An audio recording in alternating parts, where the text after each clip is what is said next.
life is just always mysterious and surprising. You never know what's around the next corner. You never know what's around the next corner.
Bonjour à tous, bienvenue dans ce live des Chroniques d'Aliera. Je suis absolument ravi de vous accueillir pour cette nouvelle émission. Aujourd'hui, en plus des habitués, Daniel Villa-Montero, directeur pédagogique d'Aliera, et Virgile, notre rédacteur, qu'on ne présente plus puisque vous les voyez toutes les semaines, nous avons deux invités de marque, Frédéric Martin, qui est CTO chez MyDID, une solution qui concerne l'identité décentralisée. Salut Frédéric, merci beaucoup de nous avoir rejoints. Salut Jérémy, bonjour tout le monde. Et Lucas de chez Pop Studio, qui travaille aussi, on pourrait dire en quelque sorte, sur l'identité décentralisée, mais surtout sur la preuve d'attendance, la preuve de présence, on pourrait dire, à travers la solution bien connue et très populaire des POP. Salut Lucas. Ah, on a un petit problème de micro sur ton micro, Lucas. Je pense que tu as une coupure logicielle actuellement. Non, il faut que tu démutes, ouais. Et du coup, aujourd'hui, on fait une émission spéciale sur la souveraineté numérique. Donc, on va vous parler de 3 sujets qui vont tous avoir un lien avec la souveraineté numérique. On va vous parler, évidemment, d'identité décentralisée. On va vous parler d'intégrité numérique et notamment de ce qui s'est passé à Genève très récemment. Et on finira par vous parler de monnaie numérique de banque centrale. Donc, uniquement des sujets qui concernent en fait plus généralement la souveraineté numérique. Et comment est-ce que les technologies blockchain peuvent avoir un impact sur cette souveraineté. Attaquons tout de suite avec l'identité décentralisée et les POP. Peut-être une question pour toi, allez, Frédéric, pour commencer. J'ai envie de te poser une question extrêmement naïve et terre-à-terre. C'est quoi l'identité décentralisée? À quoi ça sert? Comment ça marche? En fait, c'est une question qui est loin d'être naïve. C'est un sujet très, très complexe, l'identité. On a déjà des systèmes d'identité numérique avant qu'on ait des capacités de décentraliser les architectures avec les nouveaux outils comme la blockchain. Donc, l'identité numérique, c'est un très, très long sujet et on en reparlera, mais le droit n'est même pas encore forcément à jour de ce qu'on peut faire avec l'identité numérique traditionnelle.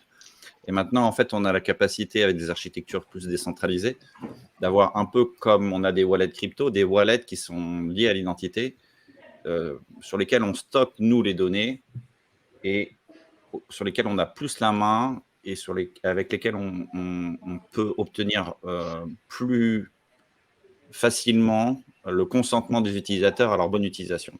Je pense qu'on en discutera quand on parlera d'intégrité numérique, mais en gros, c'est très lié, en fait, au respect des données personnelles et du droit attaché à ces données personnelles. Il y a des grosses améliorations qu'on peut faire avec de l'identité décentralisée, mais comme tout n'est pas forcément ou noir ou blanc, il y a la capacité aussi de faire beaucoup de bêtises avec l'identité décentralisée. Donc, c'est pas Ouais. une solution Typiquement, magique. comment est-ce que tu implémentes le droit à l'oubli sur les technologies décentralisées, genre blockchain? C'est un très vaste sujet, mais juste pour. Je pense qu'il y a une incompréhension sur ce premier sujet. Enfin, il y a quelques projets qui font la bêtise d'essayer de stocker des données personnelles ou même des identifiants qui correspondent à des données personnelles sur la blockchain. Mais en fait, le droit à l'oubli, c'est essentiellement pour le citoyen, pour les utilisateurs. En fait, la quasi-totalité des projets qui parlent d'identité décentralisée ne stockent rien sur la blockchain qui soit lié aux identités des utilisateurs. Donc, il n'y a pas un besoin de changer quelque chose dans la blockchain pour donner l'autorisation d'enlever des données. En fait, dans l'identité décentralisée, l'identité, elle est au niveau des wallets. Les seules identités qui sont on-chain, ce sont les identités des autorités, des entreprises, éventuellement des associations, des groupements qui voudraient avoir, qui de toute façon ne cherchent pas à se cacher ni quoi que ce soit. Une personne morale. L'entreprise XYZ, là, elle va avoir, comme dans un annuaire ou un site web, quelque chose de visible. Là où ça peut poser problème, si c'est par exemple une entreprise unipersonnelle avec un nom personnel, il y a des cas un peu limites, mais la plupart du temps, ce qu'il faut comprendre, c'est que dans l'identité décentralisée, on-chain, on ne met juste que les autorités, les entreprises, éventuellement les administrations publiques, ce genre de choses. Mais les gens, leur identité, elle est générée au niveau de leur wallet et il n'y a pas de données personnelles qui sont mises en ligne. Okay.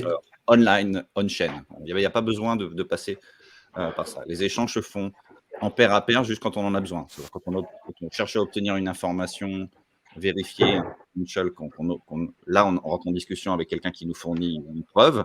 Quand on veut représenter cette preuve à quelqu'un, pareil, on va rentrer en interaction avec ce service direct. On ne laisse pas de traces on-chain.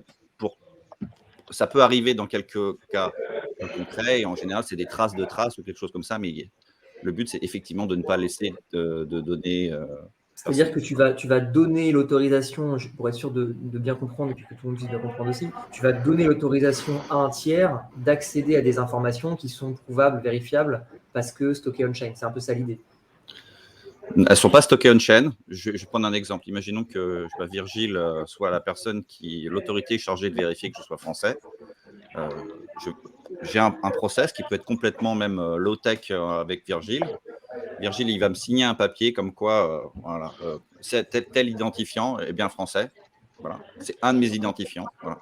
Et il me signe ce papier. C'est ce qu'on appelle un verifiable credential. Okay, donc, moi, j'ai ce papier-là et je le mets dans mon wallet, qui est en général une application. Ça peut être éventuellement un plugin pour un navigateur, mais chez nous, c'est un wallet comme la plupart du temps. Donc, c'est une application mobile. Donc, tu as cette information chez toi. Imaginons que Daniel fasse le rôle de garde frontière qui veut vérifier mon identité. Je pense qu'il a toujours rêvé de faire ça. T'es au courant, je refuse à l'entrée directe, Frédéric. Peu importe. Il n'y a plus de frontières en France. Donc, du coup, ce que je fais, c'est qu'il me le demande dans un contexte. Je dis, mettons que le contexte soit la date, peu importe. Moi, je mets cette date-là. Je resigne le papier que m'a donné Virgile et je le montre à Daniel. C'est ce qu'on appelle la verifiable presentation. Okay. Donc, lui, quand il voit ça, il voit qu'il y a quelqu'un qui a donné une information sur un identifiant me concernant. Et j'ai signé, évidemment, c'est numériquement. Hein, donc, le parallèle, il est dans la limite de ce qui est possible. Mais en gros, il y a un système de double signature. Il y a la signature de la personne originale qui a vérifié l'information et ma signature à moi en tant que holder, en tant que receveur de l'information. Je la présente à Daniel, qui est le vérificateur, qui, lui, peut faire cette vérification. Donc, en gros, tu vois, dans ce scénario-là, la seule chose qu'a pu vérifier Daniel, c'est OK, ça a été signé par Virgile. Virgile a effectivement une entreprise qui fait la vérification d'identité. L'identité de cette entreprise est online / on-chain, mais c'est tout. Moi, me caractérisant, j'ai un de milliers d'identifiants qui sont dans mon wallet, qui a servi dans cet échange. Mais rien du tout de moi a eu besoin de transiter on-chain. Il n'y a pas eu besoin de stockage on-chain. C'est très, très rare les cas où on a besoin de stocker des choses on-chain et on y fait très, très gaffe. Et les gens qui travaillaient sur l'identité numérique avec des notions de préservation de vie privée avant continue de le faire encore plus, sachant les limitations et le problème qu'on a avec le stockage, on va dire, éternel des données sur on-chain. Et c'est une des critiques d'ailleurs que les gens qui travaillent dans l'identité décentralisée ont, par exemple, quand on parle d'identité à base de NFT. Les PWAPs peuvent être un peu ça, donc il y a des critiques qu'on peut faire sur les PWAPs, mais la façon dont PWAP fait ça, ils le font sur une chaîne, ils n'incitent pas forcément les gens à monétiser. Et voilà, les risques sont limités. On en rediscutera peut-être, mais vraiment le truc le plus diabolique vers lequel il ne faut surtout pas aller, c'est les SBT, où là, on est vraiment sur un truc, c'est une catastrophe en termes de privacité. Et je laisse la parole parce que je parle beaucoup. Ok, on reviendra sur les SBT après parce que je me souviens d'un papier de Vitalik qui avait fait couler pas mal d'encre sur les Il faut SBT. qu'on en reparle. Voilà, On va en reparler, on va reparler. Enterrer ce truc une bonne fois pour toutes. Juste avant, Lucas Vera, bienvenue dans les chroniques. Du coup, toi, tu travailles sur POP. Alors, on dit POP, POAP, je sais jamais exactement comment ça se prononce. Un débat classique en parlant justement de Vitalik qui lui-même a posé la question l'année dernière. Comment la communauté voulait prononcer, si c'était plutôt Pope, comme le pape François, ou POAP. Étant un acronyme, la vérité est que c'est plutôt POAP, Proof of Attendance Protocol. Maintenant, la vérité aussi, c'est que c'est supposé être simple, fun, ludique et appréciable et cherished par tout le monde. Donc, I would say, comme disent les Américains, il y a une expression que j'adore des Américains qui dit « whatever floats your boat ». Tout ce qui fait tenir à flot votre bateau. Voilà. Donc, c'est ce que tu préfères du moment que tu en fasses et que tu collectes. Ok. Alors, comment ça marche? À quoi ça sert? Je pense qu'il y a une partie des gens probablement dans le chat qui connaissent. Est-ce que dans le chat, vous connaissez un peu les POAP? Est-ce que vous en avez? Faites-nous, partagez-nous vos meilleures adresses remplies de POAP. Et du coup, comment ça marche? À quoi ça sert, Lucas? Ben écoute, je trouve que cette conversion, elle est très bien. Alors, POAP veut dire Proof of Attendance Protocol. Et si on élargit le sujet, c'est une preuve de présence ou preuve d'engagement. Ce n'est pas que pour les présences physiques, ça peut être aussi l'immédiat corollaire qui est la présence des Twitter Space, dans les Discord ou dans des chroniques d'Alira d'un certain jeudi. Tu veux dire qu'on pourrait avoir un POP, que les participants là pourraient obtenir un POP lors de cet échange? C'est ça que tu es en train de dire? I don't know. On verra. Il est très bon. On verra peut-être au début, à la fin, au milieu, on verra. Mais que veut dire la présence en soi, n'est-ce pas? Et comme l'identité, c'est oui, certes, être présent à un lieu concret dans l'espace-temps, c'est une version d'être présent. Maintenant, est-ce que être présent dans une pensée ou est-ce que activer un contenu, c'est être présent dans ce contenu ou interagir avec ce contenu?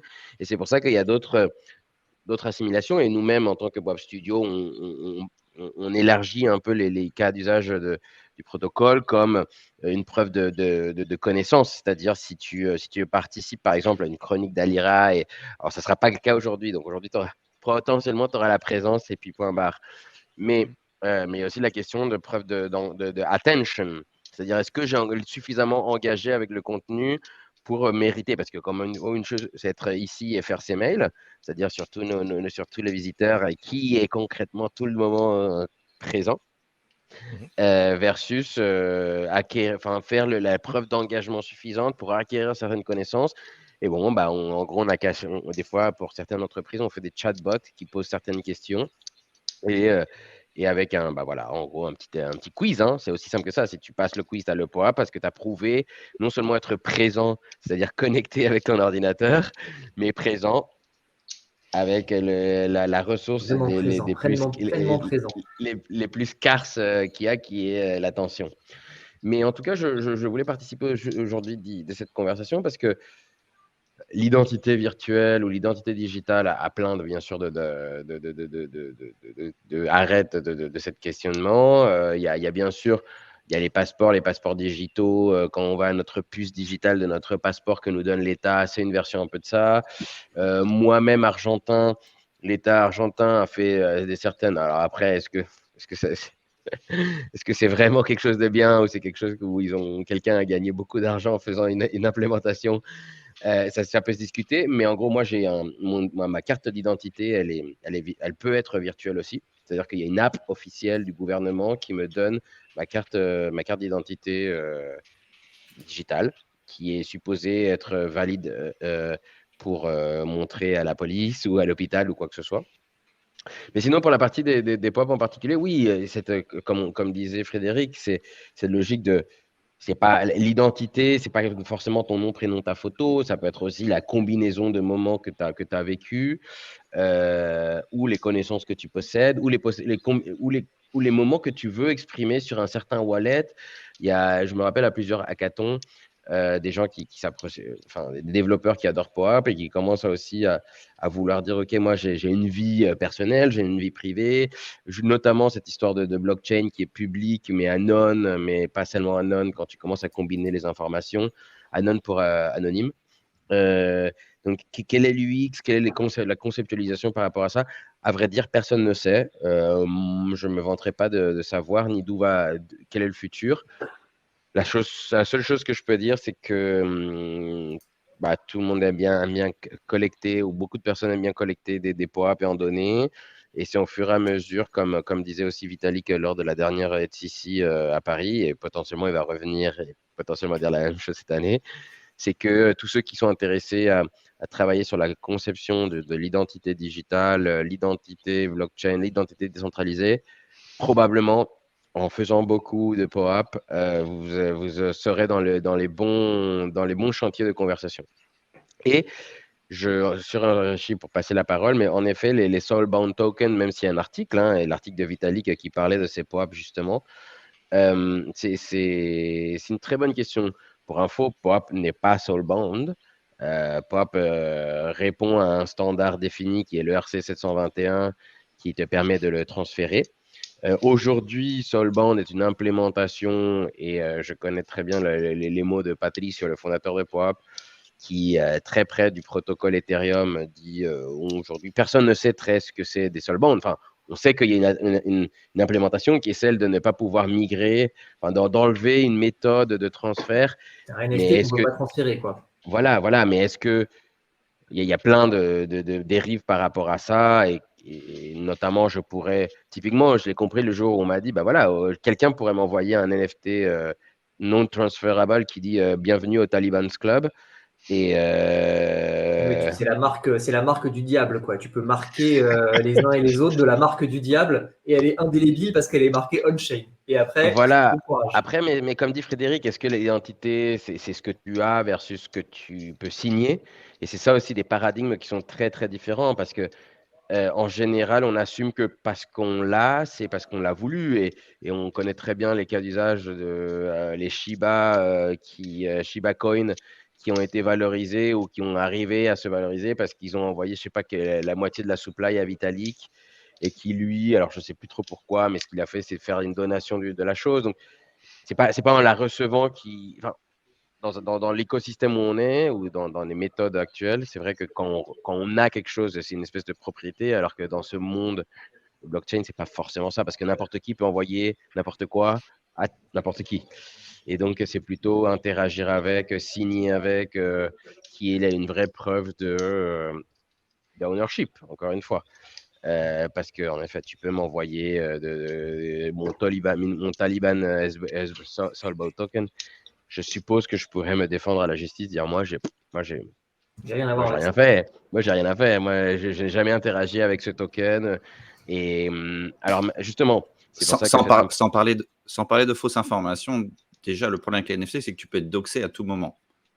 Oui, déjà, juste pour info, je suis pas un taliban. Donc, si on m'envoie ça sera par définition une fausse information. Non, mais sans parler de fausses informations, un des risques, c'est le fait d'être doxé déjà. En gros, si tu cherches pas spécialement à avoir un nom, prénom et ton adresse publique, mais tu as une liste de NFT dont je t'associe à une adresse. J'envoie un NFT public avec une jolie image sur lequel il y a marqué ton nom, ton prénom, ton adresse, etc. Ça veut dire que le risque n'est pas forcément que des gens envoient des fausses informations. Ça peut être des vraies informations que tu ne tenais pas à rendre publiques. C'était juste pour dire Oui, un après, des- tout comme le jeton du Taliban, je pourrais dire non, ce wallet n'a rien à voir avec Lucas Vera. Après, c'est vrai, c'est pas vrai, ça c'est une autre question de quelle est la véracité. Je sais pas où est-ce qu'on en va dans ces discours, mais, euh, mais à la fin, est-ce qu'on est vraiment propriétaire que quand on interagit via une signature, oui, non. Et après, ça emmène aussi plein de discussions de UX. Par exemple, le POAP, vous le savez très bien, vous n'avez pas besoin de signer quoi que ce soit pour recevoir un POAP. Je pense qu'il y a beaucoup des questions de UX qui sont liées à l'immaturité en général de tout l'écosystème. Donc aujourd'hui, POAP a fait des choix relativement forts, mais qui prouvent de son succès. C'est-à-dire aujourd'hui ou demain ou un jour, quand vous collectez des POAP, vous n'avez pas forcément besoin de signer le fait que c'est cette wallet qui signe l'acquisition du POAP. Je pense que ça viendra un jour, ça sera un setup, mais l'écosystème l'écosystème est beaucoup trop petit pour mettre ce genre de friction. Et donc, en effet, aujourd'hui, si il y a un POAP aujourd'hui, euh, quelqu'un pourrait être malicieux et envoyer ça au wallet de Vitalik, tout comme quelqu'un envoyait des Shiba au wallet de Vitalik. Maintenant, la vraie vérité, c'est que ça ne se fait pas trop. On ne voit pas trop de cas d'usage malicieux et c'est bien. Enfin, comme tout dans la vie, il faut calibrer vers les usages. Aujourd'hui, tout est tellement jeune et immature qu'il n'y a pas trop de mauvaise foi. C'est pour ça que les concepts de soulbound marchent encore. Enfin, il y a tellement flood, je ne sais pas comment on dit flood de flow, fossé. Inondé. Non, non, pas flou mais c'est tellement, enfin, le conceptuellement, il est mal, c'est mal designé. Quelque D'accord. chose que tu peux pas bouger. Enfin, c'est difficile à concevoir, mais c'est pour ça que ces concepts aussi simples aujourd'hui subsistent. C'est parce que tout est très, enfin, soyons honnêtes, on marche sur du sable mouvant tous les jours, donc aller creuser très profond dans des sables mouvants. En général, c'est pas une bonne. Ouais, voilà. Mm. C'est pas. En général, il faut aller vite et rester dans la surface et pas aller trop profond parce qu'on ne sait pas où est-ce qu'on peut arriver. Daniel et Virgile, vous utilisez un peu des choses d'applications décentralisées, des POAP, des SVT peut-être même? Non. Vas-y, Vas-y, Daniel. Allez, vas-y, Bah, Daniel. Ah, pardon. Moi, je l'utilise beaucoup. J'ai découvert ça au dernier ETHCC, les POP. Et en fait, étant atteint d'une maladie assez commune dans l'humanité, qui est le fait d'adorer collectionner les choses, et ayant une mauvaise mémoire, ce qui en fait, en fait pour moi, le POP est merveilleux. Parce que j'avais discuté avec Lucas, il m'avait dit que c'est le bookmark de ta vie. Et je dis, mais c'est exactement ça, Lucas, c'est exactement ça. C'est-à-dire qu'en fait, il y a des fois, je vais sur un POP et je me dis, putain, mais c'est qui ce truc déjà? Et tu sais, tu vas regarder, je dis, ah oui, c'est le stand que j'avais croisé, machin, et c'est génial. Parce qu'en fait, on fonctionne comme ça. Après, bon, il faut popper des choses à C'est bien, moi. je sais comment modifier la mémoire de Daniel maintenant. C'est ça. Il va m'envoyer des pops. Je dis, mais oui, Daniel, t'es venu à la soirée, machin bidule. Et je dis, ah bon, t'as raison, j'ai le pop. Non, mais effectivement, il y a ces. Deux, trois photos fake mid-journée et faux souvenirs à balle.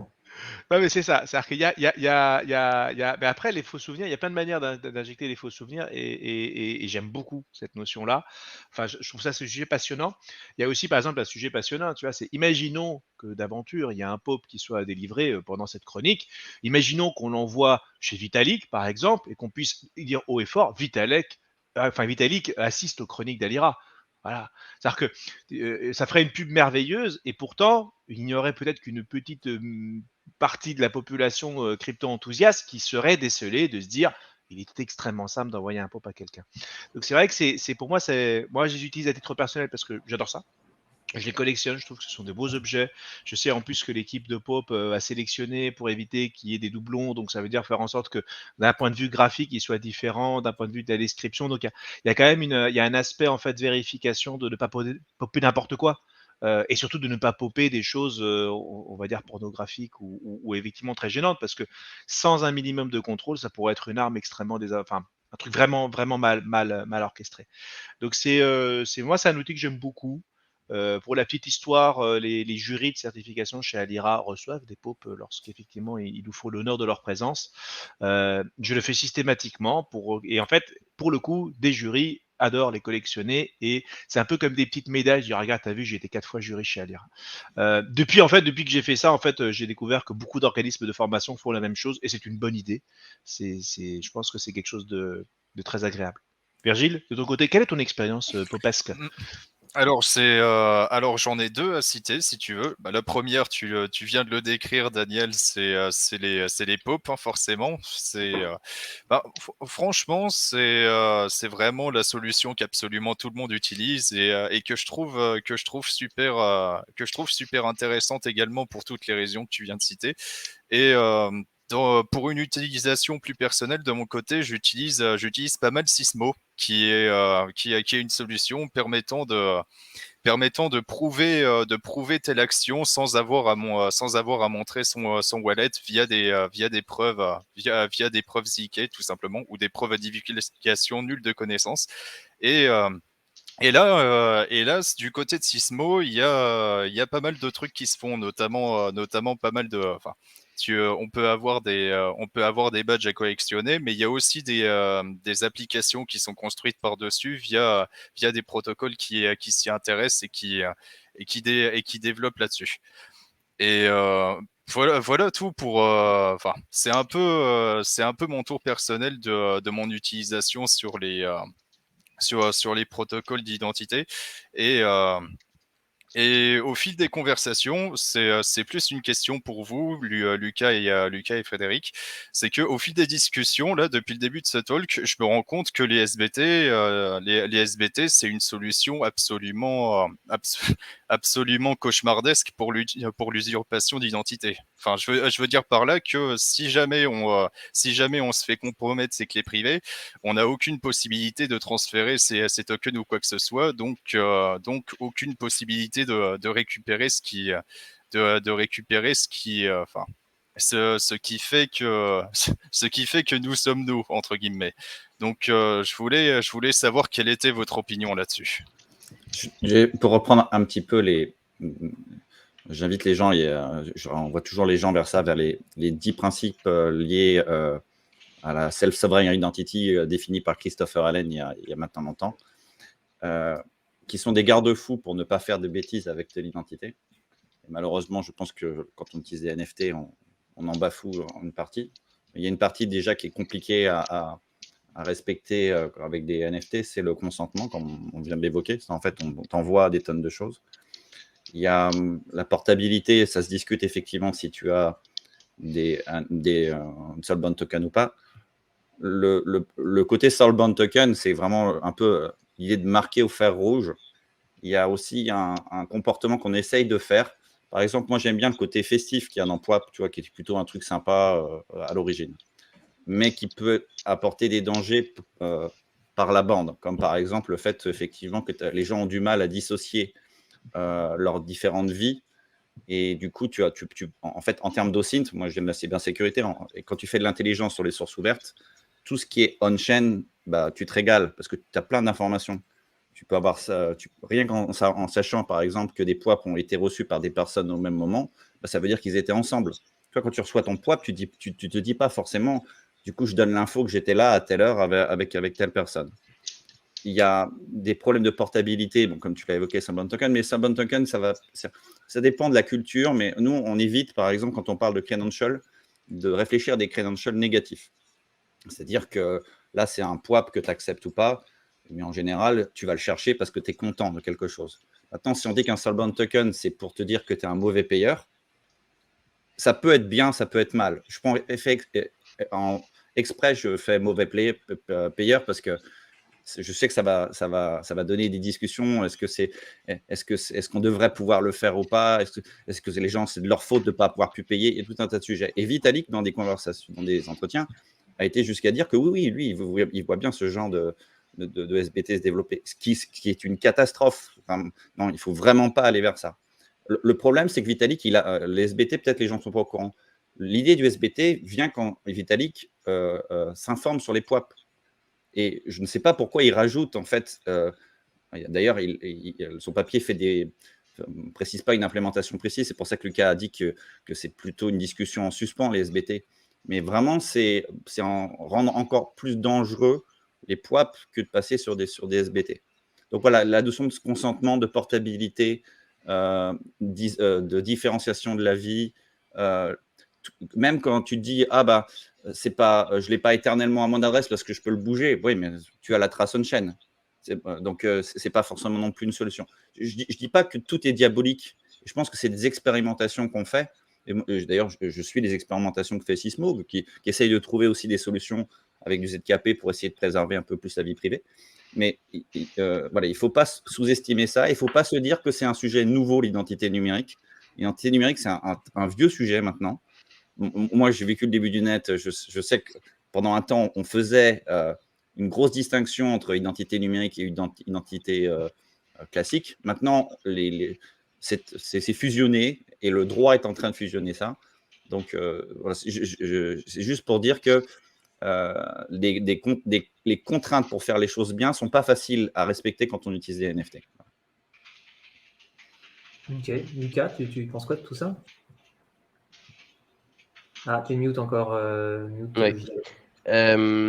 Je vais être très honnête, hein, activement, je reste superficiel parce que c'est un peu la notion, et d'ailleurs, je viens de l'inventer, cette histoire de on est en train de bouger sur du sable mouvant, il ne faut pas trop creuser parce qu'on a plus de chances de mourir que d'autres choses. Tout est très jeune, tout est très adéquat enfin, comme dit Frédéric, hein, les notions sont vieilles, mais les implémentations sont très, très, très jeunes. Personne n'a la vraie vérité, c'est qu'il n'y a pas. Je doute qu'il y ait une porte magique que personne n'a ouverte avec la bonne solution. Ça sera au fur et à mesure des usages, des mœurs, des lois, des implémentations, de la valeur. Et je ne sais pas s'il y a beaucoup plus à dire que ça. Tout est prône à changer. Encore une fois, il se peut que dans quelques années, quand il y aura le mainstream avec leur wallet et account abstraction, etc., quand tout le monde aura la possibilité de claimer des POAP, quelqu'un pourra envoyer le POAP à son pote qui n'était pas là, POAP s'en rendra compte et on va commencer à faire signer pour recevoir. Enfin, je n'ai pas la boule de cristal et je ne m'en vante pas du tout. La seule chose que je dis, c'est que oui, moi personnellement, et je sais que Pop est assez pragmatique dans ça, c'est on verra à l'usage let's see. Mais j'ai pas forcément de. Faut rester. Moi, la seule chose que je dis, faut rester assez humble. C'est tout un univers nouveau. Mais par contre, c'est vrai qu'il y a des paradigmes La seule chose que je me rends compte, c'est qu'il y a des paradigmes qui s'inversent vraiment. Encore une fois, cette histoire des tokens que tu peux recevoir, ERC 721 Movable ou Soulbound Token, à la fin, ça reste, tu vois, c'est une information publique. Et comme dit Frédéric, quand tu collectes un POAP, implicitement, tu es en train de dire que tu étais avec d'autres personnes. Et cela est vrai. Donc, quelles sont les implications? Il y a même des gens qui ont honte de leur ancien PWAP parce qu'ils se sont associés un temps avec un projet dont ils ne veulent plus entendre parler. Voilà. Ça arrive.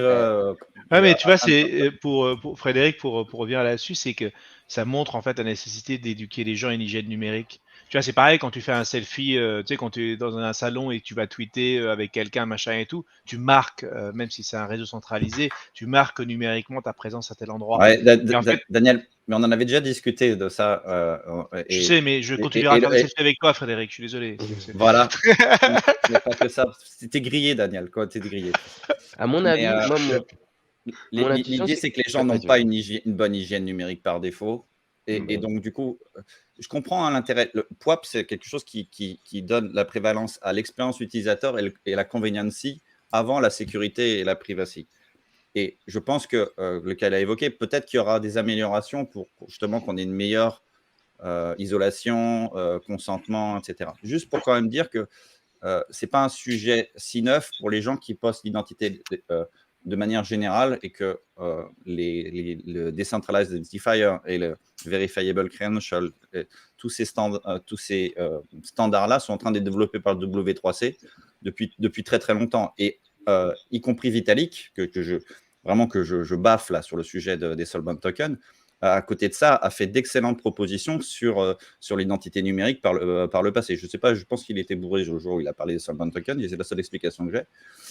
Mais sinon, jadis, dans plein de conversations, il a fait des papiers super intéressants où il mettait l'accent sur la privacy, sur le consentement, etc. Juste pour dire que c'est pas tout.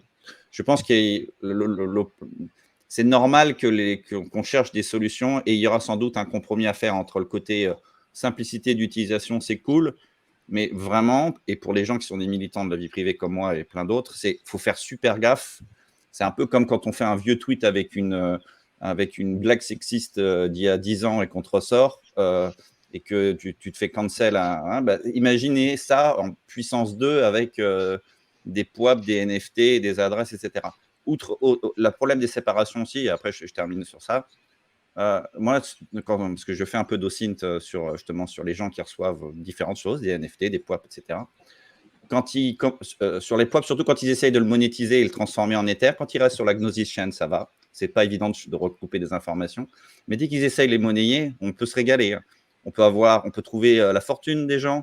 On peut avoir des informations sur leurs identités. On peut avoir des informations sur le fait qu'ils se soient fait pirater, qu'ils aient fait partie d'un projet dont ils ne peuvent pas être fiers. Donc, je dis vraiment, faites attention. Et quand j'ai vu que quelqu'un l'a mis là, quand on parlait d'hygiène numérique et de clés privées, surtout si vous utilisez PWAP et que vous les mettez sur Ether, etc., utilisez des adresses relativement vierges qui sont pas liées à des tonnes d'informations. Et dernière petite recommandation, ne vous servez pas d'autres adresses facilement identifiables pour envoyer de l'Ether sous ces adresses-là pour les bouger, parce que sinon on fait le lien aussi avec votre identité. Ouais, c'est pour ça que je disais, pour moi, déjà l'UX en général, tout l'écosystème, c'est assez pourri. La seule chose qui marche plus ou moins bien, heureusement, c'est POAP. Mais tout est assez pourri. Donc, à mon avis, mon intuition, c'est que dans l'avenir et en pronostiquant aussi une futurologie à 2 balles, en pronostiquant une prochaine vague d'utilisateurs avec account abstraction dans les prochains 2 à 4 ans, à mon avis, il y aura aussi une UX qui va exactement traiter ce que dit Frédéric. C'est que certes, tu as ton historique de OG ou de personnes dans l'écosystème bien avant. À mon avis, il y aura soit un Sismo, soit quelqu'un qui va dire, bah écoute, ok, tu as ton historique, appuie sur ces boutons, ça génère un nouveau truc, ça l'envoie via un tornado, tu le reprends, ou tu pourras insérer ton wallet dans un Zero Knowledge New Wallet et à partir de maintenant, tu pourras prouver que tu as les POAP, mais on ne sait pas dans quelle adresse. Enfin, je ne sais pas. Moi, encore une fois, je n'ai aucune idée. Je ne suis pas forcément technique dessus. La seule chose que je sais, c'est qu'il y a des paradigmes qui se inversent. Rien n'est très définitif. Et la seule chose qu'on peut faire, c'est expérimenter, s'amuser, inventer des nouveaux cas d'usage et prouver qu'il y a de la valeur. Après, tout le reste, on est littéralement au moment où il y avait les newsgroups sur les années 89 d'Internet. Finalement, tu es vu. Mais je me demande l'âge que tu as là pour faire ce genre de référence. Moi, j'ai 35 ans. Mais j'ai beaucoup aimé l'Internet depuis bien avant le Web 3.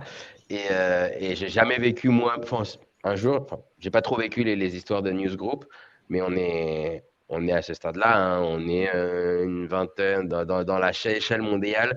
On doit être les quelques scientifiques ou students dans nos dorms à se connecter à des réseaux très proches. Parce qu'à la fin, vous verrez, hein, quand les gens qui collectent les POAP de manière régulière, ils commencent à se retrouver. Parce que c'est vrai, l'écosystème, il est petit. Il est très petit. J'ai la chance de pouvoir voir de manière régulièrement à titre professionnel. Donc tout est à refaire, à redécouvrir. Et il faut essayer de faire plein de choses comme au début des newsgroups. Il faut tenter. Donc. Exactement. Donc voilà. Laissez erreur, il n'y a que cette vraie finalement. Bon, je vous propose qu'on passe au deuxième sujet qui, en fait, vous allez voir, est lié puisqu'on parle toujours de la souveraineté numérique. Donc, on a vu un peu les questions d'identité décentralisée, de POP et de SBT avec cette déclaration un peu choc de Frédéric qui nous dit que Vitalik devait être bourré quand il a écrit le papier sur les LGBT. Je te laisse responsable de tes propos, hein, Frédéric. J'assume, pas de problème. Mais je vais les répéter, t'inquiète pas. Et sujet numéro 2, le droit à l'intégrité numérique. On voit qu'on est très proche.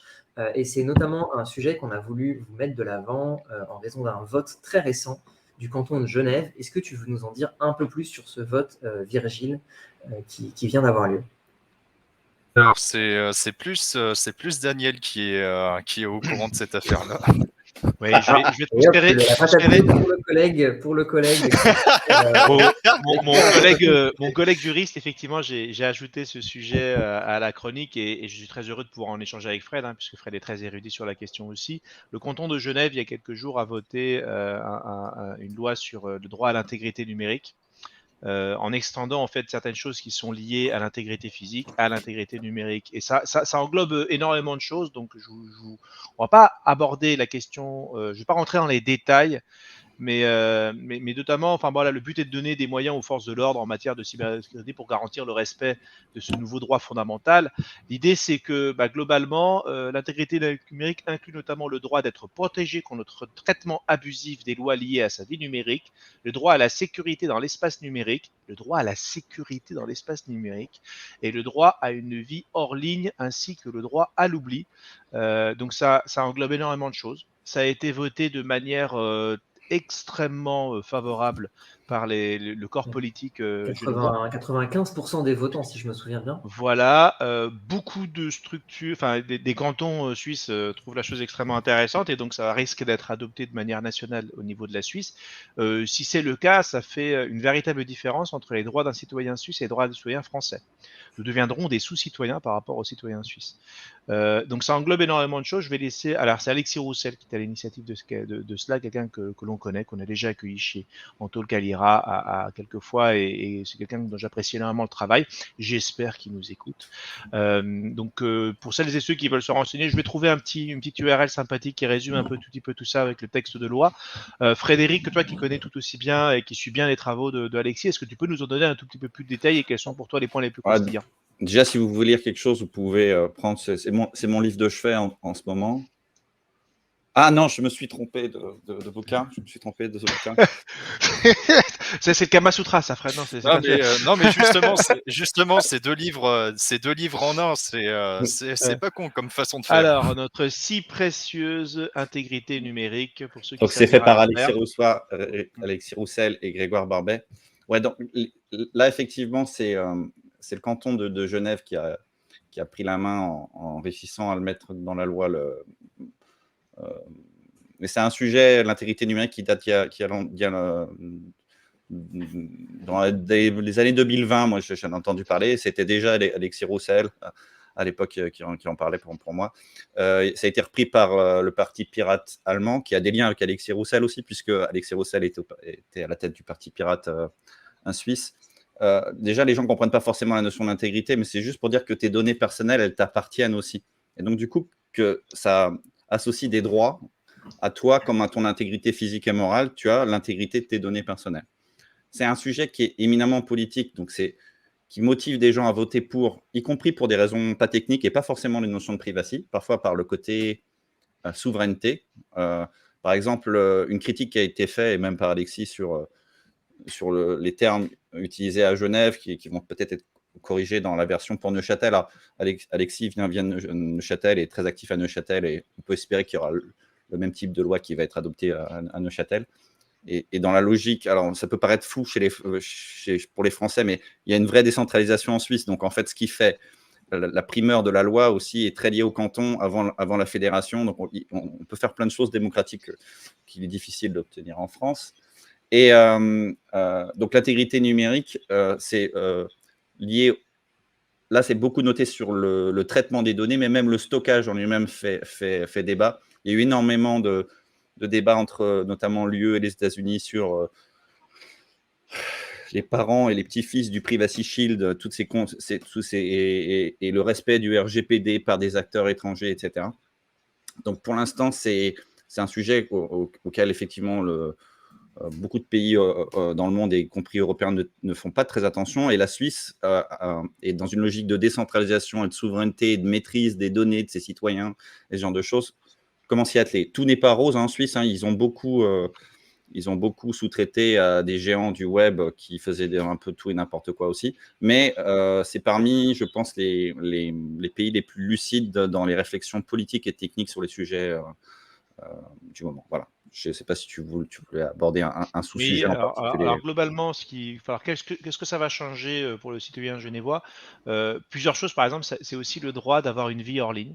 C'est-à-dire que, par exemple, s'il y a un service d'achat de billets de train ou un service de déclaration d'impôt, des choses comme ça, où tu dois obligatoirement passer par une interface numérique, eh ben, tu n'as plus le droit. Ça veut dire qu'en fait, tu peux avoir le droit de vouloir passer par une solution qui n'est pas une solution numérique. Donc ça, c'est un point qui est fondamentalement crucial.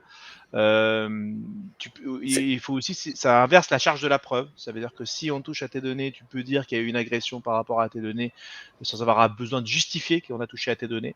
Donc il y a pas mal de choses en fait juridiquement qui sont extrêmement intéressantes. Alors on n'a pas de juriste dans l'équipe, on ne peut pas en parler. Donc je suis plus dans le fait qu'on annonce ça. Et moi je suis très heureux en fait que ce genre de sujet soit abordé. Pour info, je vais bien laisser parler Lucas, peut-être s'il réagir, mais qu'il est plus là. Bon. Pour info, cette idée qu'on ne doit pas réduire les gens à l'identité, alors une identité numérique, peu importe qu'elle soit bien faite ou pas, c'est une des préoccupations des gens qui bossent justement dans l'identité décentralisée, notamment, ça fait partie des principes de Christopher Allen, de ne pas réduire les gens à ça. Il y a aussi un travers qu'on connaît aussi pas mal en France, c'est on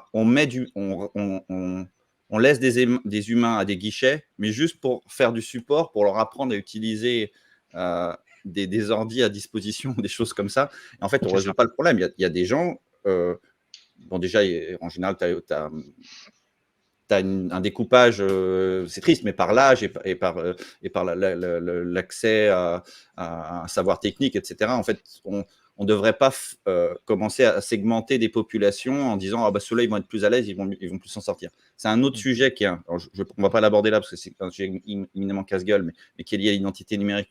Des fois, les gens évoquent la notion de vote, et tant qu'on n'a pas de choses qui sont aussi très, très répandues, où tout le monde est très à l'aise, en fait, il ne faut pas mettre du vote sans la sécurité, mais en plus sans être sûr que la population que tu vas prendre, qui a la capacité de comprendre les outils, est une vraie représentation des humains dans leur ensemble, en fait. Ouais, et donc, du coup, et en plus, ça a tendance à laisser sur le côté les gens, les plus pauvres, ce genre de choses. Donc, ce n'est pas vraiment quelque chose sur lequel on va aller. Mais le droit numérique, le droit d'exister et j'ai peut-être tué des gens avec mon micro qui tombe.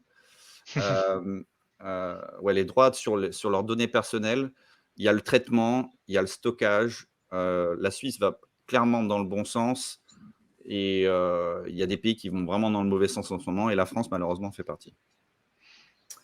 Yes, trop bien. Et du coup, alors, toujours sur le même spectre de l'identité numérique qui est à la fois, j'ai l'impression dans cette discussion de voyager à la fois un pays merveilleux et puis juste en dessous, tu vois, en relief, comme dans les trucs de science-fiction, tu as le pays merveilleux au-dessus et puis en dessous, tu as le reflet cauchemardesque de ce que ça pourrait devenir. C'est ma manière à moi d'introduire le sujet des monnaies de banque centrale, sans parti pris, comme vous pouvez le constater. Donc Cash Plus, notamment, qui a été annoncé par la Banque Centrale Européenne comme étant une monnaie qui pourra bientôt garnir les portefeuilles des citoyens européens qui, jusqu'à présent, n'avaient malheureusement pour eux pas accès à des monnaies numériques, comme on le sait tous. Donc voilà, donc le Cash Plus est une monnaie qui sera proposée, je vais encore parler au conditionnel, qui serait proposée aux citoyens européens, a priori dans une limite de 3 000 € par personne, c'est pas très clair ce point-là, qui serait opérée par les banques privées, donc vous n'ouvrez pas de compte directement auprès de la Banque centrale. Christine Lagarde a bien précisé que c'était les banques privées qui les opéreraient, mais contrairement à des euros que vous avez à Société Générale, BNP ou je ne sais pas où ailleurs, crédit coopératif, qui sont en fait, vous le savez, je pense, pour l'essentiel d'entre vous, une reconnaissance de dette que la banque vous accorde et pas du vrai argent monnaie centrale. Ce cash plus serait, entre guillemets, du vrai argent monnaie centrale. Alors, quels sont les avantages? Est-ce qu'il y en a? Quels sont les risques de ces outils? Quoi penser du fait qu'on voit des banquiers centraux se réapproprier des outils qui, à la base, étaient fondamentalement décentralisés? Qu'est-ce que vous en pensez? Panel libre. Qui a envie de... Une fois qu'on a utilisé la crypto, on se rend compte qu'il n'y en a pas. C'est après le gros problème le gros problème de la France et même enfin on peut un peu extrapoler à l'échelle européenne, c'est que on est encore au stade de réflexion et il n'y a pas d'expérimentations sérieuses qui sont menées. Par exemple, sur le cas du cash plus, tu viens de le dire, Jérémy, il faudra attendre jusqu'à 2027 ou 2028 pour qu'il soit lancé et il me semble que la Société Générale avait fait Coinvertible aussi qui proposait un lancement sur des dates à peu près similaires. Et le Coinvertible, c'est un exemple encore meilleur pour illustrer ces problèmes-là. C'est que quand on a vu le code source de ce stablecoin-là, au final, comparé au stablecoin, il n'y a absolument aucun intérêt pour les utilisateurs de s'en servir. Mais ça c'est un peu normal dans le sens où ça a été vraiment un projet créé par des banques pour des banques. Quand on suit les régulations de la financière à l'échelle européenne, eh ben on se rend compte que Coinvertible est obligé de respecter ces règles-là et qu'on peut pas et qu'ils peuvent pas coder autrement. Yes. Qu'est-ce que nos invités pensent des cash plus? Je laisse un peu Lucas, parce qu'on l'a perdu, il vient de revenir. Et je pense qu'il doit avoir un avis super positif, enthousiaste aussi, comme nous tous. Je sais pas. Enfin, franchement, c'est déjà, comme on dit, l'identité est tellement compliquée quand on commence à émettre les flux financiers. Ça facilite pas la chose. Moi, à la base, il y a quelques années, quand toute cette histoire de monnaie virtuelle, Bitcoin et compagnie a capté mon attention, c'était en effet la logique de la programmabilité de la valeur. Donc, smart contract et compagnie. Et dans cette programmabilité, c'est vrai que les stablecoins, quand elles sont arrivées ça existait depuis un moment, mais ça s'est popularisé post-ICO et compagnie, j'ai trouvé que c'est quelque chose qui était utile. Donc, j'ai à peu près suivi les CBDC, l'expérimentation Chine, la version l'euro digital, Société Générale Forge, fer de lance de tout ça, avec ces expérimentations. Je n'ai pas forcément de mots à dire. C'est vrai que je viens d'un pays comme l'Argentine, qui a beaucoup de problèmes de stabilité économique, financière. Il est vrai aussi que j'apprécie la capacité d'avoir une pile de cash et conceptuellement que mes mouvements ne soient pas tracés. Et aujourd'hui, c'est possible. Aujourd'hui, c'est encore possible de se promener en Europe et même aux États-Unis avec une pile de cash et faire ce qu'on veut. C'est chaque fois moins possible. Alors, je comprends qu'en Suède, c'est pas trop possible. En Allemagne, c'est sûr que c'est possible. Mais en tout cas, vers où on va, c'est en effet, personnellement, c'est que à titre personnel, ça me relève certaines des alertes. Je comprends la convenience de la monnaie programmatique, d'une monnaie qui peut être que dépensée sur certains sujets. Quand on parle de désastres naturels, quand on veut envoyer, je sais pas moi, $100 par tête pour s'organiser, est-ce que ce serait bien que cet argent soit que échangeable versus des services liés à la survie suite à un survie local suite à un... Oui, conceptuellement oui. Alors maintenant, qu'est-ce que ça veut dire tout le derrière? Je sais pas. Et donc, j'ai pas forcément d'opinion. Simplement, je lève des alertes et c'est vrai que j'apprécierais toujours, peut-être que je suis déjà trop vieux, J'apprécierais toujours avoir une pile de cash dans ma main et pouvoir faire ce que je veux. Ça a Alors, l'air de faire réagir, Frédéric. ouais, pour info, le rapport au cash est très différent selon les pays. Et Oui. c'est pas une question d'âge ou quoi que ce soit. En Allemagne, ils font beaucoup de cash. En Suisse, il y a beaucoup de cash. Les plafonds sont pas les mêmes, etc. On a une tendance à diaboliser le cash dans certains pays alors que ça n'a pas lieu d'être. Moi, je suis pas pro-cash à tout prix, mais je pense que c'est pareil, c'est des droits qu'on devrait effectivement conserver. Après, comme l'a dit Virgile, 2028, les gars, c'est ce qui va se passer dans 5 ans. Bon, voilà. Mais c'est le rythme des gens qui pensent comme ça. Il n'y a pas qu'une raison de tout est lent. Ils y vont à reculons. Vraiment, moi, je connais quelques personnes qui indirectement travaillent sur ces sujets-là. Ils ont peur aussi que ce soit un truc dans lequel ils mettent le bras, qui forme les gens, qui incite à comprendre ce que c'est que, effectivement, on va dire, de manière générale, une monnaie électronique déplaçable avec des wallets dont on a la maîtrise parfois, plus ou moins indirectement. Et bam, tout le monde achète du Bitcoin. Mais pourquoi pas? Parce que si jamais on a du cash plus quelque part, évidemment, il y aura des gens qui feront des échanges centralisés. Alors, je ne sais pas si on pourra faire du décentralisé, mais du cash plus pour échanger quand du Bitcoin. Et évidemment. Donc, je pense qu'il y a aussi une méfiance de ce côté-là. Après, c'est un sujet très, très vaste. Quand on s'intéresse, il y a plein de types de différents MNBC possibles. Notamment une grosse différence entre des choses qui sont émises et contrôlées directement par les banques centrales ou plus par les banques. Et dans les pays, il y a une guéguerre justement entre des banques qui essaient de conserver le droit sur quelque chose, qui ne veulent pas non plus mettre en place, avec un État qui essaye de pousser quelque chose.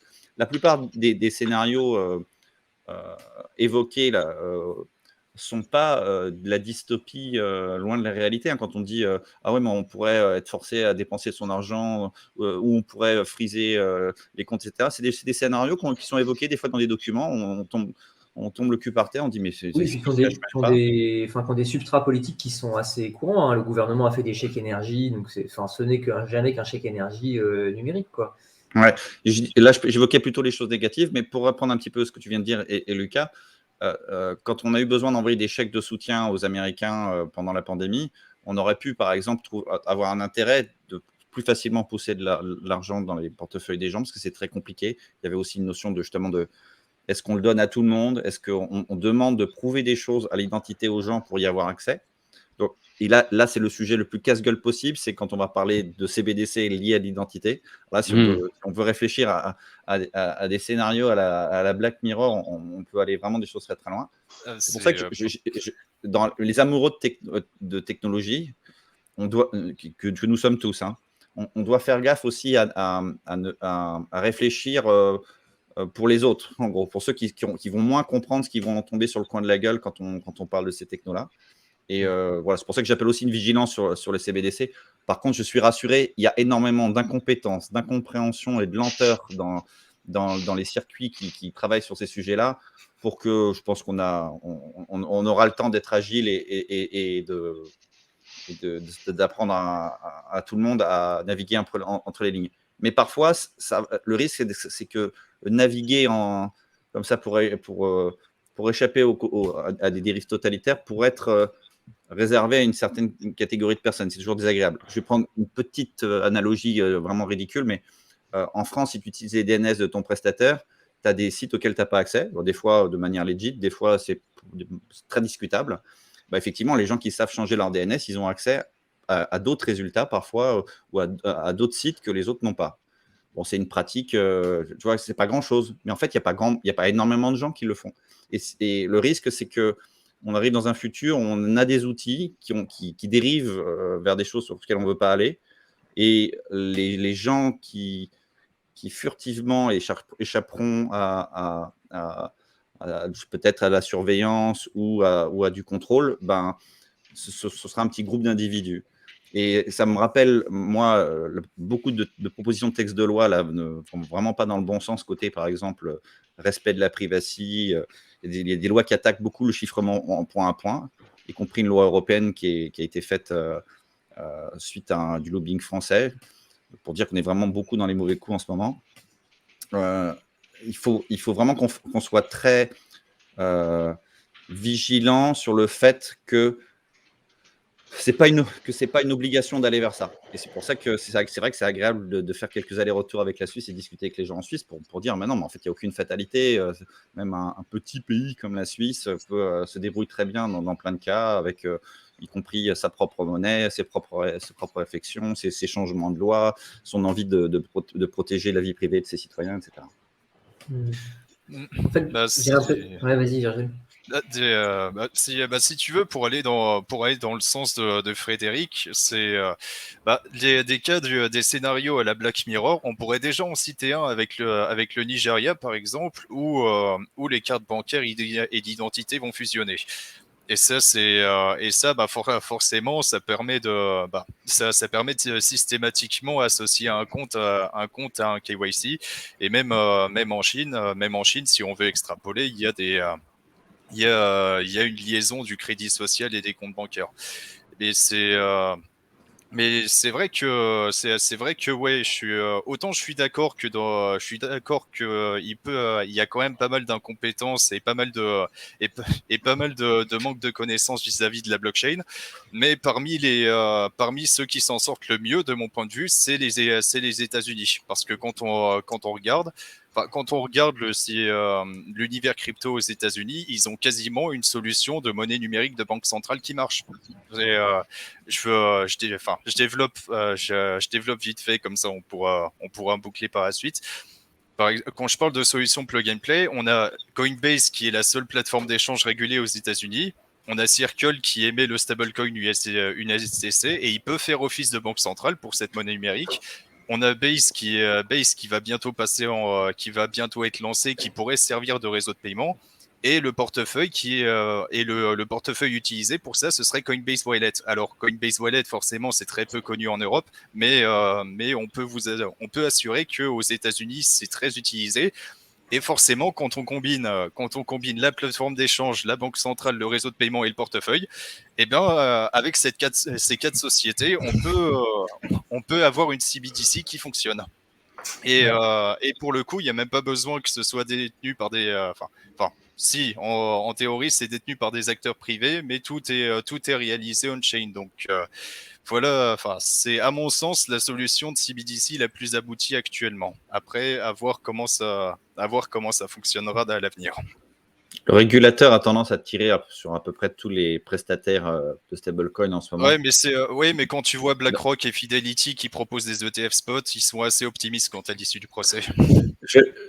Je suis d'accord. Et je suis sûr qu'en plus, on est tous partagés entre des fois l'envie d'être hors cadre régulé et le fait aussi de voir la régulation. Et en plus, si vous avez des cryptos, des fois, le cours influe sur des choses que vous n'aimez pas à titre personnel. Donc, c'est compliqué de vivre ça. Évidemment qu'il y a des choses qui ne vont pas être désinventées et que notamment Bitcoin, qui fait partie des rares, en tout cas que la SEC a classé comme, c'est sûr, c'est pas une securities. C'est normal, il y a des ETF, il y en a qui ont été refusés là, de manière un peu bidon. Du coup, il vous manque ça comme info, ils les ont donné. Je pense que ça finira par passer. D'ailleurs, il y en a il y a des discussions. Est-ce que c'est un ETF ou est-ce que c'est un spot ou pas? Il y en a qui sont en train de passer. De toute façon, il y en aura en plus. Il va y avoir un mélange des genres entre crypto et finances traditionnelles.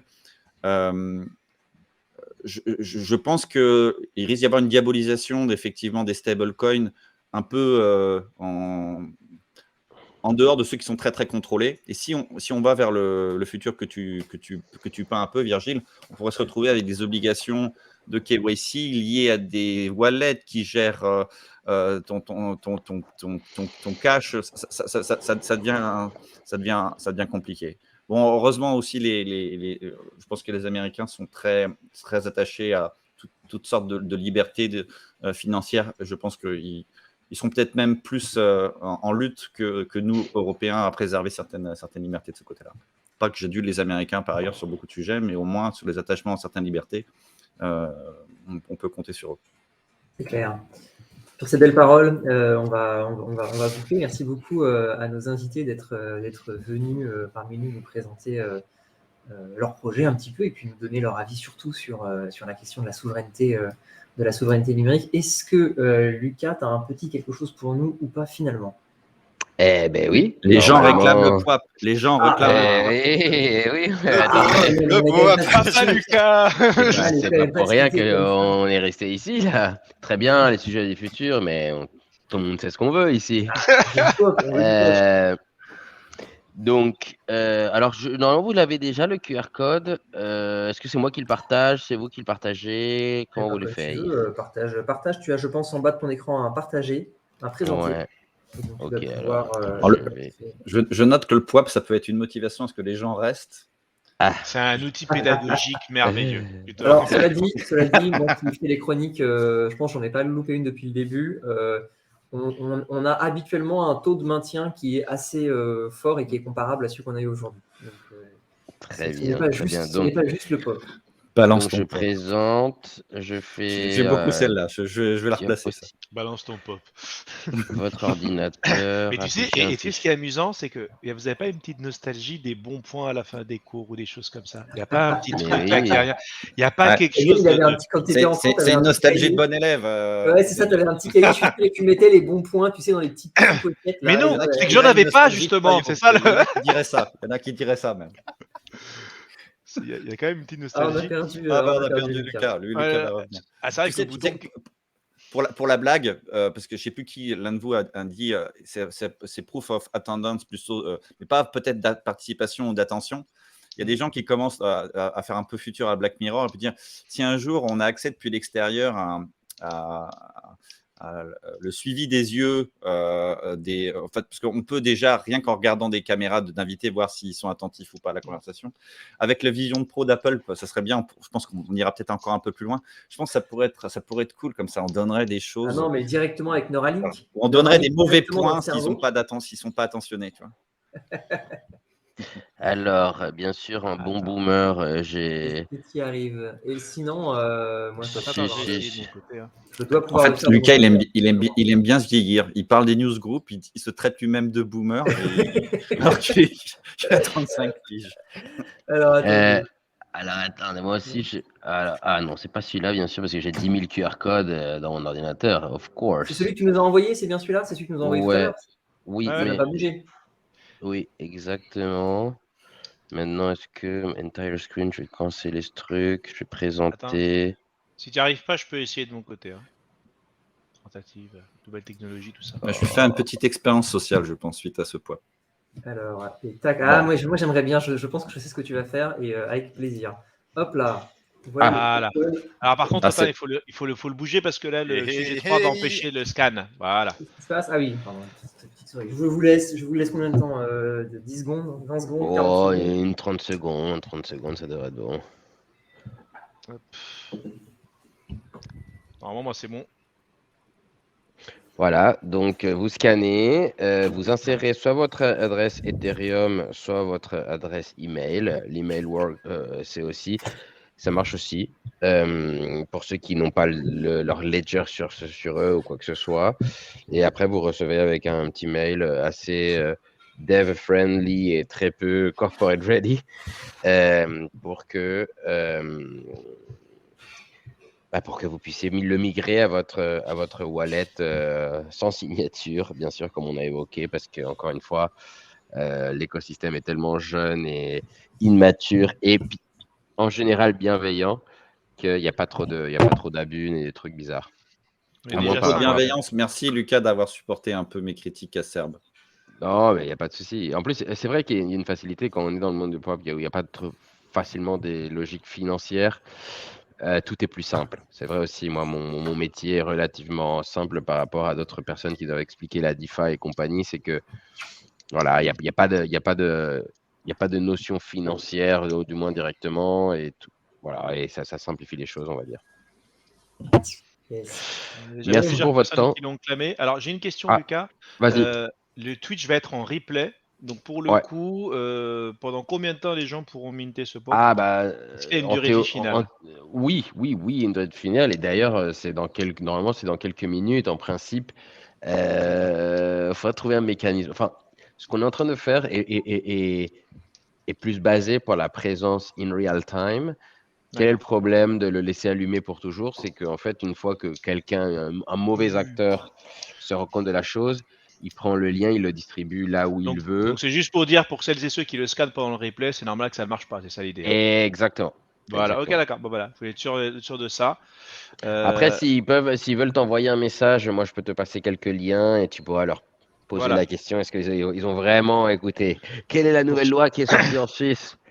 Voilà, Récapitulation. pour celles et ceux qui ont essayé de le scanner, je ne sais pas à ce moment-là, leur portable ramé ou quoi que ce soit, vous pouvez m'envoyer un MP et je vous permettrai de vous envoyer un lien de la part de Lucas, mais je vous poserai quelques questions. Donc c'est vraiment pour celles et ceux qui, là, ont bien suivi. Si vous m'envoyez les MP dans 3 minutes, ça ne sert plus à rien.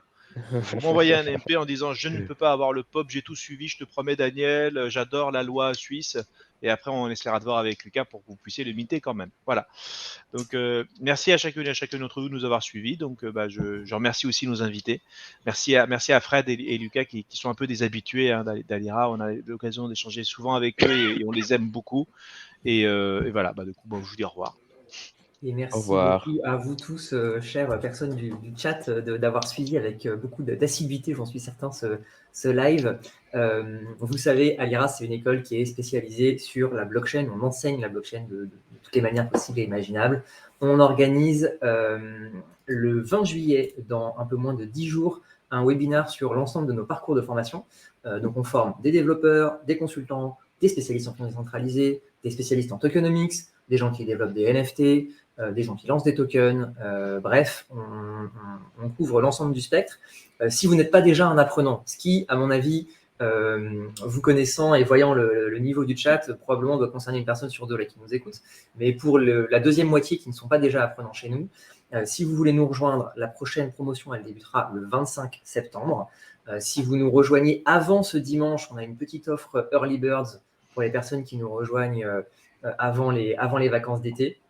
Toutes les infos seront dans le chat dans le lien du webinaire que je viens de vous donner et qui aura donc lieu le 20 juillet à 18h. Si vous voulez prendre rendez-vous avec un de nos conseillers formation, vous pouvez le faire sur alira.fr/rendez-vous.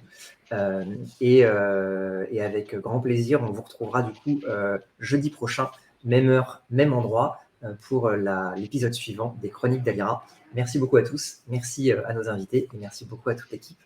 À bientôt et bon appétit. Au revoir.